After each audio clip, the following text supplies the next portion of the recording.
OMB Russ Vogt, who's cutting the budget by probably 40 to 50% this year. We're going to end up with a balanced budget. And National Cyber Director Sean Cairncross, and I appreciate all of you being here. Thanks as well to Chief Technology Officer of the United States, Dr. Ethan Klein. Ethan, thank you very much. Director of the National Quantum Coordination Office, Dr. Brad Blakestad, and Chief Information Officer of the Federal Government, Greg Barbacia, for joining us today. Thank you very much, fellas. It's great. We're also honored to be joined by Google President Ruth Porat. That's a big position, okay? Google president. That's as big as being president of the country, I think. That's big. There aren't too many. IBM CEO Arvind Krishna, who's a great man, who's a really great job. What a job you've done. I used to have that stock when it was much, much lower. I brilliantly sold it when I became president. That was not a good move. And Inflection CEO Matthew Kinsella, as well as Nobel Prize winning quantum physicist John Martinez. Great going. Should you tell them how many years ago it was? Well, about 40 years ago. It's pretty good. And you still look good. Thank you. Great job. I've been waiting for one of them too. They don't think 8 wars is enough, you know. I have to do 12 or 13, I think, even though nobody's ever done one. Quantum technologies represents the next generation of innovation across computing, sensing, and networking with enormous significance for our country's economic growth, scientific research, and cyber security. It's really a big deal that we're doing today, and the country's doing really well, as you know. In 2018, I signed the National Quantum Initiative Act into law, which led to doubling the federal government investment in quantum research and development. I think you all know about that. That helped unleash billions of dollars of private investment in America's quantum industrial base, promoting significant scientific and technological progress like we've never seen before, actually. We want to keep that positive momentum going in America with the orders that I'm signing today, and these will really have I think, place it a big step forward. We're already the leader by a lot, and we're going to be now the leader by a lot more. With the first executive order launches a national effort to produce a quantum computer capable of performing important scientific calculations and to develop quantum-enabled sensors and networks in the next 5 years, and we're going to be investing in American quantum leadership like never before to stay ahead of the pack. We're way ahead right now, and we'll keep it that way. The second order I'm signing directs federal agency to transition to what is called quantum cryptography. Do anybody know what that is? You're going to hear very soon, so you're going to find it interesting. Cryptography for their computer systems by 2031, and to lead the way for wider adoption of these extremely strong security standards. America is celebrating 250 years of ingenuity, innovation, and invention this year, and today's commitments to quantum leadership will help secure that legacy for decades to come. I just want to say before we introduce a couple of the people, we're doing very well with respect to the Hormuz Strait. We took in more oil yesterday than has ever gone through the Strait. You probably see that. We have an oil gusher. The Strait is totally open. You know that. And we're negotiating. We'll see how that all goes. But we have two things. We have an open Strait, and we have a country that will never have a nuclear weapon. Will never, ever have a nuclear weapon. So now I'd like to invite Michael Kratsios, Director of the Office of Science and Technology Policy, to say a few words, followed by National Cyber Director Sean Cairncross and Secretary Wright, who's doing a fantastic job over in Venezuela and every place else he touches. Venezuela, by the way, has been amazing. We are really having a great relationship with that country, taking out tremendous amounts of oil. Far, far more than that particular war cost, many, many times. Sending it to Houston, sending it to Louisiana, sending it to lots of places. And Venezuela is also doing well. Venezuela is doing better than it's done in maybe ever. So it's been an amazing situation. Where did you ever hear of getting money back from the war by 42 times over, right, Pete? Nobody does that. And I think Iran, I can say on a sort of a different scale, is in its own way working out very well. Maybe, it's hard to say just as well, but maybe almost just as well. And we're doing very well in terms of negotiating a fair and reasonable deal. One of the things that we are doing also, and it came up last night, is money that's being unfrozen is going to be used to buy food, and the food's going to be bought exclusively through the United States from our farmers. And corn, soybeans, all of the things they need are going to be bought from our farmers. So our farmers are very happy. I've had a lot of calls. They were very happy about that. So now I'd like to ask Michael to say a few words, and we'll follow up by the other two gentlemen, or three gentlemen, and then if anybody has anything to say, and we'll take some questions at the end. So Michael, go ahead. So, Mr. President, as you mentioned in your remarks, you were the first president in history to prioritize quantum as a scientific priority for the United States government in your first administration. And since then, there's been a big leap in the investment the private sector has made in this particular domain. And we're now at the moment where a lot of that research is starting to pay off into commercial applications. And what this executive order will do is turbocharge that. First and foremost, it's going to task the Department of Energy to create a scientifically relevant quantum computer, which is going to help pave the way for even larger computers for the private sector. Secondly, we're going to be focusing on sensors and networking. So agencies like the Department of War, along with the Department of Energy, are going to be doing a wide variety of sensing and networking work. So this is a big step forward, and as one of our two top science technology priorities, we're excited to kick things off today. Good. Thank you very much. Good job, Michael. Sean, please. Yeah, thank you, sir. You continue to be the most forward-leaning president in innovation in American history. Is that all? That's sir. But no, and while you recognize the tremendous potential quantum has to advance medical research and cryptography and improve the lives of American people, you also recognize the security implications. As quantum rolls forward, it will challenge public key cryptography, which is what secures everything. It secures our financial transactions, our civilian critical infrastructure, and it secures the digital systems that Americans rely on for their daily life. And these two executive orders, which pair innovation and security, will address those issues. As we move forward, innovation and security have to be balanced. You recognize that. The actions that you take today will make sure that American systems are trusted and secure and safe moving forward. And I just want to thank our tremendous American companies with whom we've been working so closely. I think it's fair to say we have an unprecedented relationship in this. I want to thank our colleagues in the interagency who have been tremendous. It's such a mission-focused group of people.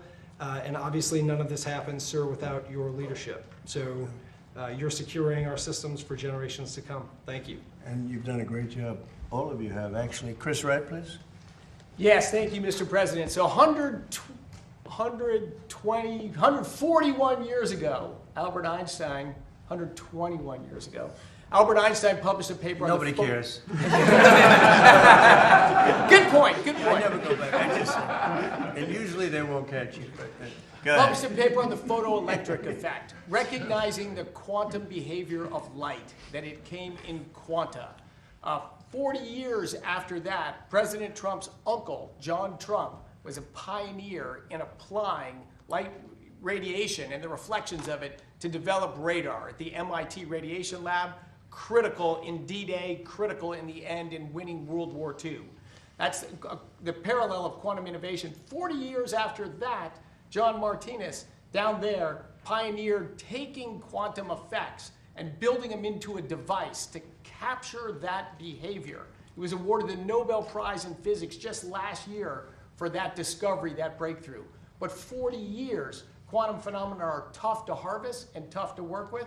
But here we are, thanks to President Trump's leadership in the first term with Director Kratsios, to launch a major national effort on quantum. This is taking it to the next level. The future of computing is going to be a three-legged stool.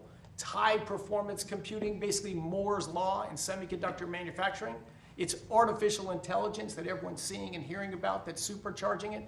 The third leg of that computing stool is going to be scientifically relevant quantum computing. This is tricky. We're not there yet. We're close. But with this executive order and this coordinated effort, we will have scientifically relevant, meaning error-corrected, quantum computing during this administration. The impacts of it will be tremendous. Just if I might, so with respect to the Strait, Hormuz Strait, a lot of oil pouring out, right? A lot of oil pouring out. Despite Iran's efforts or pushback, we are flowing oil through the Strait of Hormuz and natural gas at pre-crisis levels. We could get to above that. We will get to above that, but things today are going very well, thanks to the U.S. military and Pete Hegseth down the line here. And 2 days ago, we set a record, most ever taken out of the Straits. Pent up, but it's a record. Did you know of my uncle at all? No. You didn't? No. Oh. You missed a good bit. I'm Would you like to? Berkeley and MIT. Well, but MIT's I want to introduce. Howard, you want to say something? Yeah. So you're accelerating quantum with this EO, continuing to push America forward. Now, I have the honor that John Martinez was a member of the Commerce Department at NIST, and he's a Nobel Prize winning alum, which is, if you don't think the people in the Commerce Department and in NIST are the best, I mean, here's an example. Nobel Prize winner who was part of our team. You all know that the government invested $2 billion just a couple of weeks ago in quantum to drive it forward. And besides investing in the companies, we've also invested in fabs to build quantum for others so we can manufacture these quantum in America. Now you have Ruth Porat from Alphabet. They are doing amazing investing in building quantum. And you have Arvind right next from IBM. We invested in his fab. He's got a leading fab, so he's going to be building those chips, right? So that's that idea. And then lastly, post-quantum cryptography, right? Once you have quantum chips, we've got to protect everyone in this government, post-quantum cryptography. So NIST and the Department of Commerce is going to lead the charge to make sure all of us are protected and defended, so we know how to deal with quantum when it comes. We're going to lead in quantum, and we're going to make sure we stay safe. And these are both the things you're signing today, and that's why you have such an amazing team behind you, because you are leading the charge in quantum for America. And Ruth, would you like to say something? Well, thank you. First, thank you so much for convening us for this important meeting and these two executive orders. We completely agree. Quantum is a breakthrough critical technology. The U.S. is in the lead. We will stay in the lead. At Google, we're really proud of our innovations, and thank you, Secretary Letnick. We've been investing for more than a decade in quantum. And back in 2019, we were the first company actually to achieve quantum supremacy. Didn't stop there. About a year and a half ago, we unveiled a new chip, the Willow chip, which is a great example of American innovation, manufactured here in the United States. And what the Willow chip does, it enabled us to do a computation in less than 5 minutes that previously on the best supercomputer would have taken 10 septillion years, which is 1 with 25 zeros, so it's a lot. Pretty good. It's a lot. And what's exciting about this is what it means for our children and grandchildren. It's about medical breakthroughs, nuclear fusion, material science. So we're really excited about the opportunity. And then also around post-quantum cryptography and the work that we're doing there. Absolutely critical that we also keep America safe, everyone safe. So we have been deploying that across our products and services. And it's a critical opportunity. I think with these two EOs, it lays the foundation for, one, protecting America, as well as continuing to benefit on the upside. It's great to be here. Thank you. Say hello to everybody. I please. absolutely will. Arvind, please. IBM. So first, I'd like to thank the President for both of these EOs. The role of the government is often underestimated. The role of the government in pushing innovation and technology forward is what both of these will achieve. Asking for the investment in quantum computing, asking that the departments all work together, will actually accelerate what industry does, because that gives us the confidence to invest even more, and that is what we commit to do, to get these systems out and to get what both the secretaries asked for, to get the systems out during your current term. So we will go and invest in doing that. And I'd also like to thank Commerce for the investment they made in accelerating the ability to build fabs so that we can actually make these in America. Good, thank you very much. Would you like to say something, Russell, about Sure. how well we're doing on the budget and things? Well, we're making tons of progress. I think last year you had the most fiscally consequential year in history, a story that's largely been unwritten. But today, this They is don't want about to write it. They don't want to write it. It's true. Go ahead. more savings. You might in as well history. say it because they won't. More savings than ever before in history. Today's about the investments that we're going to prioritize. So we'll save in places, but we're going to do what's necessary to invest in the future and industries of the future. That's what today is about. Quantum is one of those areas in the first term and now in the second term. Okay, thank you. Thank you, everybody. Any questions, please? On Colombia, Treasury lifted the sanctions on Iranian oil today, sir? Treasury lifted sanctions on Iranian oil today. Well, I'm going to have to find out exactly the status, but if the sanctions go out, money's going to be put into this country. All that money's coming back in the form of purchases of food, which they desperately need. They have 91 million people. They can't feed them. So the money that we lift is going to go to our farmers, largely to our farmers. Can you ensure that the Iranians won't use profits from oil sales to rebuild their military? Well, they're not supposed to be doing that, so we'll see. But they're supposed to use money to buy food for their people, because right now the people are very hungry, and they're buying it exclusively from us. Corn, soybeans, should be a lot of money. I hope it's a lot of money. If the war with Iran could cause a worldwide depression, as you noted, Mr. President, are you willing to risk economic catastrophe and strike Iran again? Well, not the way I'm doing it. Not the It's way not you're- going to cause depression. Yes, but if they don't abide by the Well, memorandum nuclear of weapon understanding. supersedes depression. Depression's real bad. Nuclear weapon will cause depression much more quickly. The way we're doing it, we have the opposite of a depression. We're doing really well. The numbers are incredible. The oil is at a level that nobody's ever seen before. Oil prices are way down. I think they're very comparable to what they were. Chris, I don't know, pretty comparable to what they were before we started. They've returned most of the way back down. Yeah. And, so if Iran does not abide by the MOU, are you still willing What I for didn't strikes? say And it does would give them cause leverage? a depression. I said it could cause a depression, right? And I said that I don't want to be Herbert Hoover. That's a president I don't want to be, because he was in charge during the Great Depression. And certainly a lot of bad things could happen. That would be one of the things. I don't think it would, but if it did. But no, if Iran doesn't live up to their agreement, or if they're not behaving, I will do what I have to do. Does that give them leverage over you, Mr. President? Say it? Does that give them leverage, the Iranians leverage over you? Oh, you're so leverage. Their Navy is gone. Their Air Force is gone. Their leaders are all dead. Their whole country's a mess. Their economy is shot. The Times, the fake New York Times said, oh, it's about the same as it was 4 months ago. No, 4 months ago they had a Navy, 159 ships to be exact. It's gone. The whole Navy's gone.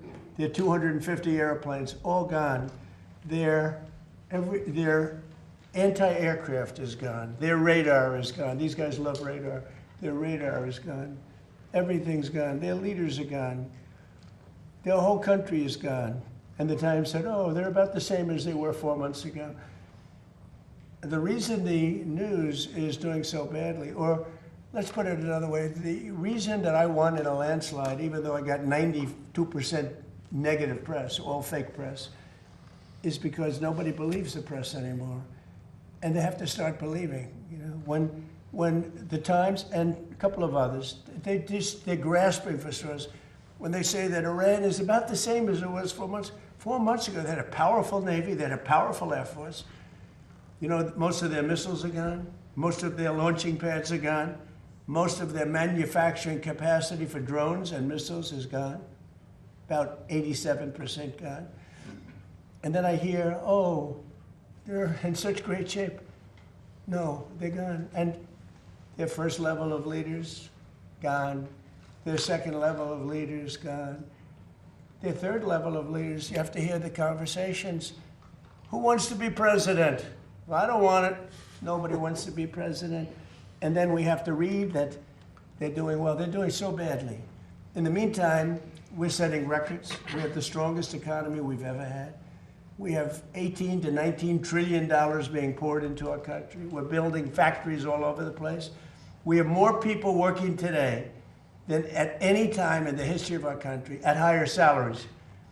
So when you ask a question like that, it's so stupid. Mr. President, the current candidate, Hey, here's another beauty. What's this one? Well, Here's a real beauty. earlier Go today, ahead. the Israeli Prime Minister Benjamin Netanyahu said his forces are not leaving Lebanon. That is a sticking point. Who did he tell that to you? He said it publicly in Israel. Well, we're going to take a look at it. Well, what would you do to make sure that he doesn't? Well, I'm not going to sabotage tell the you deal? what I'm going to do, but it gets solved. I'm a problem solver. I get problem solved real fast, including with Bibi. Go ahead. Thank you, Mr. President. Thank you. What's the latest you've heard from the Vice President? Are you happy with his negotiations? Yeah. And can you share a little bit about what Secretary Rubio will be doing in the Middle East this week? I think that they're doing a fantastic job. Our secretary is fantastic. I think he's maybe going to go down as the best ever. And I thought J.D. Vance this morning was fantastic. I watched his news conference, and from Switzerland, he's a very smart guy. He did a great job. You know, when I look at the Democrats, I call them the Democrats. They're dumb. The Democrats. When I watched that, where one of them thought it was World War XI. She said World War XI. She read World War II. You know about that, right? This is one of their potential leaders, Ilhan Omar, who married her brother to get into the country, by the way, illegally. But when I watch AOC have no idea on a simple question, what happened when she was over in Switzerland, which she probably never went there before, but she was, and then I watch somebody like JD or Marco, I said, what a difference. What a difference. What a difference a brain makes. Mr. President, the candidate that you endorse in Colombia for this. Sir, you've been quite critical of Prime Minister Starmer, and he's now resigned. Your thoughts, and who would you like to see as the next Prime Minister Yeah, of the I UK? was critical only from the because I think he's a lovely man, but I said, you're really messing up energy. You have windmills all over the place. In the meantime, you have the North Sea oil, and they won't let anybody drill. It's one of the great fields in the world, and they haven't even found most. You know that the UK buys much of its energy. You know where? Norway. You know where they get their oil? The North Sea. The UK has a much better portion of the North Sea. They don't want to do it for environmental purposes, okay? And I told him, he's a very nice man. I mean, sort of a friend of mine. I mean, he was not good to us with NATO, Pete, right? He said, we can't use the island to land. That was the first. For a couple of weeks, he said, well, but ultimately I gave it to you now. That was a bad move. That hurt him badly. But I mean, I wish him well, but he's got two problems, energy and immigration and crime. But energy and immigration. Mr. President, on Colombia, And he's really hurt himself very, very badly. Please go. Mr. President, can you tell us about your meeting with the defense contractors on Wednesday and what you plan to tell them? The meeting coming up, because I've met with them before. We're building plants all over the country. They are not allowed to take any more stock buybacks.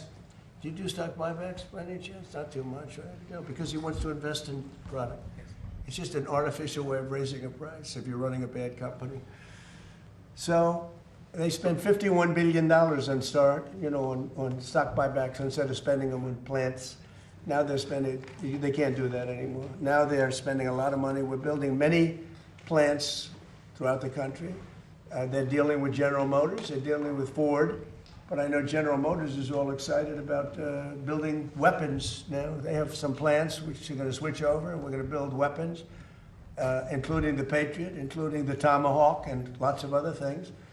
And we're really in a big, strong economic push to do the weapons. And some of the car companies, if they have any excess capacity, they're making a deal to build missiles, and the Patriot in particular. We have quite a few of them, but we want to make sure we have always a lot of them. Mr. President, on Colombia, the candidate that you endorse. Thank you, Mr. President. Congratulations on the quantum physics EO to all of Thank you. Vice President Vance said that there are mechanisms in place to make sure that there's not escalations with the Strait of Hormuz and with Israel and Lebanon. Can you talk about what those mechanisms are, and are you in direct talks with the Supreme Leader? Yeah, look, here's the thing. As long as they respect us, I don't want to use the word fear, because that's an inappropriate word, but as long as they respect us, we're not going to have any trouble. We have total control of the strait. So the mechanism is... You know, we have a Navy that had a blockade, I think the blockade was more impactful than dropping bombs, if you want to know the truth. It was like I said, they call it the steel wall. Nobody got through. Not one ship got through, able to go to Iran. They got through if we wanted them to go through. And we could set that up again in about 15 minutes. I would say, Pete, one phone call. How long would it take? Maybe half hour? They're ready to go right now if you need to. It'll be before we finish the meeting. No, we have, as long as they respect us, we're going to be fine. If they don't respect us, things wouldn't be good, but they have a lot of respect. Don't forget, we had presidents that should have done this for 47 years. Nobody did it. Obama gave them a road to a nuclear weapon. I gave them a wall against a nuclear. They can never, under this agreement, they'll never even think about building a nuclear weapon. Mr. President, on Colombia, the candidate. Oh, El Tigre. Belardo de Estrella. We know that you had a phone. I endorsed him. He was in 10th place. I endorsed him, and he won the election. Yeah, we know that you had a no different than this country. You had a phone conversation with Belardo. I did. I had a great call. What can you tell us about that phone conversation, and what do you see? What do you anticipate? You're from Colombia? Yes, sir. I'm from Colombia. So he called. A great city. He called me last night, and he thanked me for the endorsement. He won. He won the election. He wasn't anticipated to win, but he won, and he won handily. It's just an honor. He was just a good man. I'd watch him a little bit speak, and he always spoke.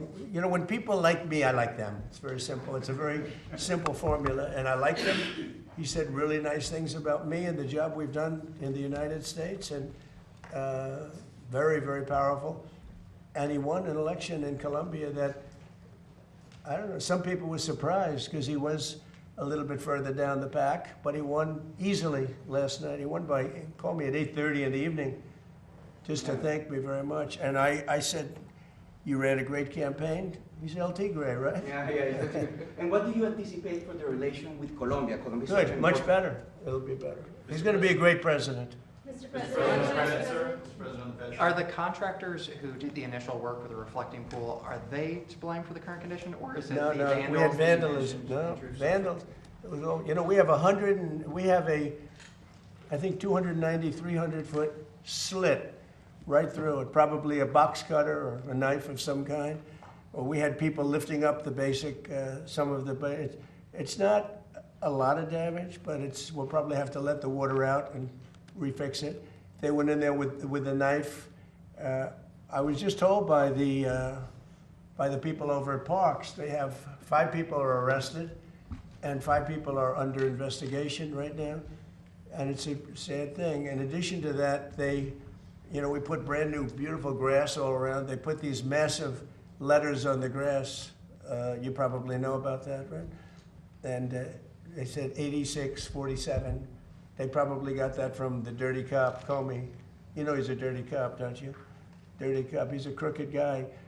They destroyed the grass. So that's a big thing. But we're going to get it back very soon. National Guard and police have been all over the mall. How would these vandals have gotten so close to do something like that?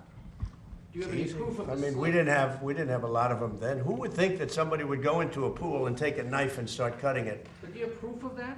Yeah, we have Do you have proof. photos or videos? Well, let's put it this way. When you have a 350, I think it's 350, not 250, a 350-foot slit from one end to the other, you think that's proof? You think that's proof? Reporters have been down there today looking for that slit that you mentioned, and there's no evidence of it. All you'd have to do is see the Parks Department. They'll show it to you. Or see the secretary. But I saw it. They cut it. They cut it very violently. The same thing with the floor. They cut it.